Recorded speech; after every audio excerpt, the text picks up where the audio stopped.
ته رڼا د تورو شپو وې، ته ښکلا د خړ خیبر وې، ته وې ونه د ګلانو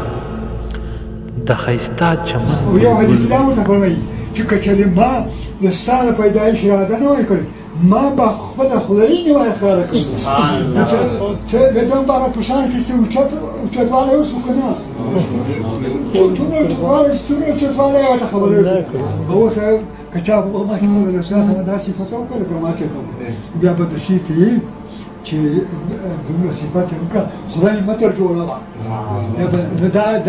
ادبه خلک چې دا قسم باادبه خلک دي، نو دا خپل د ستا ما طاقت شته او نصاب شته چې تیږه راخلو او دا خلو له ماته کړو. هغه غیرتخان ځمکې ته پوه شوي یا خو نشته، هغه خو شته نه او چې دا نشته نو دومره ښکلا شي که چې ستا بیل کار دی او زما بیل کار دی. ما رسول الله سره بیل عقیده، ستا بیل علیه زما بیل علیه داسې او چې داسې ورته وویل چې په مخه ښه شه چې رسول الله دښمن دی، په مخه یې څنګه ښه کوي چې رشوت کوې چې مخه ښه شه ورته ونه وایي چې رسول الله دښمن دی، زما د نیکه دښمن دی، ستا د نیکه دښمن دی چې ته داسې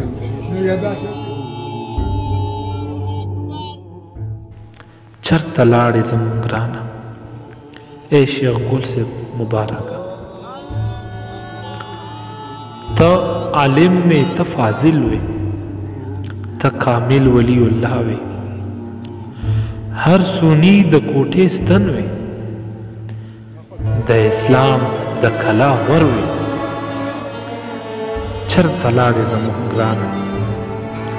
ای شیخ ګل صاحب مبارکه، په خزان کې هم بهار و، ستا د مخه ټول وطن کې بلبلانو بچغارو، ستا د مخه هر چمن کې. چرته لاړې زموږ ګرانه ای شیخ ګل صاحب مبارکه، ته فقیر وې خو بادشاه وې، ته عاشق د پاک رسول وې، ته وې ونه د انوارو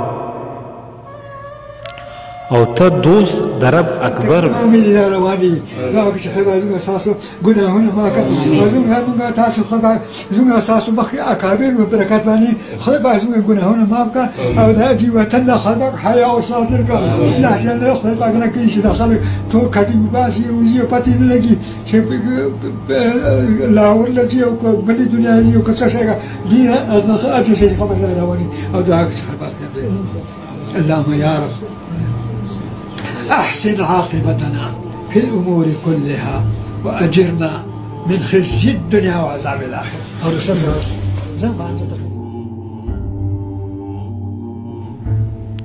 چرته لاړې زموږ ګرانه ای شیخ ګل صاحب مبارکه،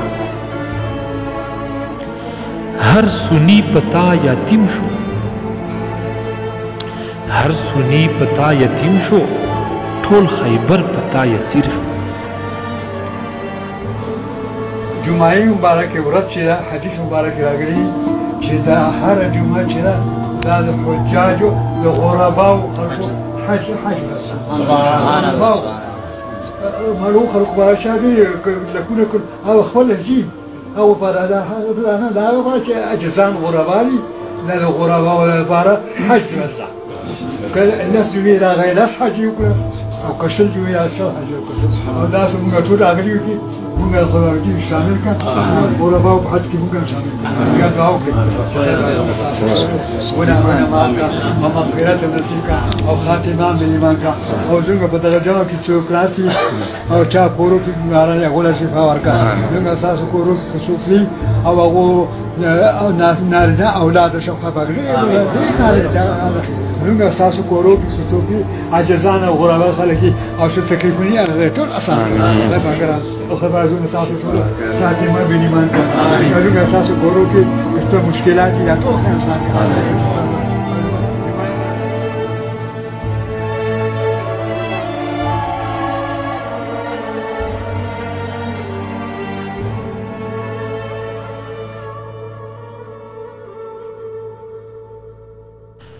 خندا هیر شوله هر چا